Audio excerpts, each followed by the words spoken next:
Столовая на базе морской пехоты в Кэмп-Лежон, Северная Каролина, США, шумела как обычно, когда в очередь вошла хрупкая женщина в спортивной одежде.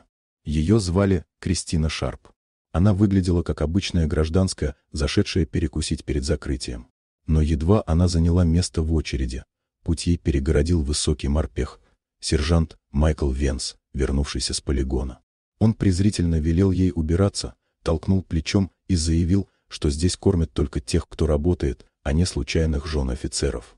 За его спиной стояли два молодых капрала, смущенно наблюдая за сценой. Кристина не дрогнула. Она спокойно объяснила, что столовая открыта для всех до 13 часов ровно, и сейчас всего 12 часов 45 минут. Это еще больше разозлило Венса. Он продолжал грубить, оттесняя ее от раздачи. Но женщина стояла твердо, словно укоренившись в пол. В какой-то момент он замахнулся подносом и снова попытался вытолкнуть ее прочь, но Кристина не шелохнулась. Она лишь предупредила его тихим, но ледяным голосом. «Сержант, еще одно неверное действие, и последствия будут для вас неприятными». Молодой капрал Диас, наблюдавший издалека, вдруг узнал женщину. Ему вспомнилась фотография из недавнего инструктажа. Новый заместитель командующего базой, генерал-майор Кристин Шарп, легенда корпуса, ветеран боевых действий в Афганистане. Диас побледнел, бросил поднос и выбежал из столовой, чтобы немедленно вызвать руководство. Тем временем Венс, не осознавая, кто стоит перед ним, схватил женщину за плечо. Кристина ловким движением освободилась, не нанеся удар, но больно вывернув ему кисть. Чистая техника самообороны. Он взревел о нападении на федерального офицера, и в этот момент двери столовой распахнулись.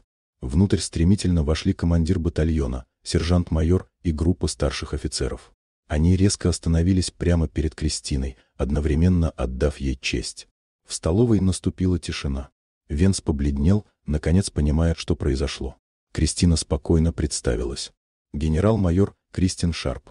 Завтра я принимаю командование базой. А сегодня я просто хотела пообедать. Затем она повернулась к Венсу и твердо сказала, чтобы слышали все. Ваше поведение – пример того, как нельзя использовать власть. Звание не дает права унижать людей. Настоящий воин защищает слабого, а не давит его.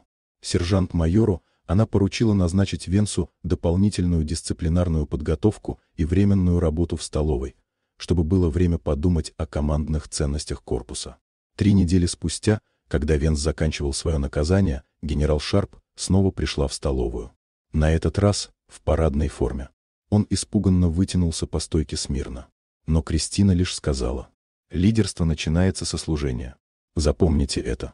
Она положила ему на стол старую командирскую монету своего подразделения, как напоминание о том, кем должен быть настоящий морской пехотинец. Когда она ушла, Венс впервые почувствовал не злость и не стыд, а благодарность. Он понял урок. А в столовой новые морпехи увидели, что силу определяет не громкость крика и не звание, а характер.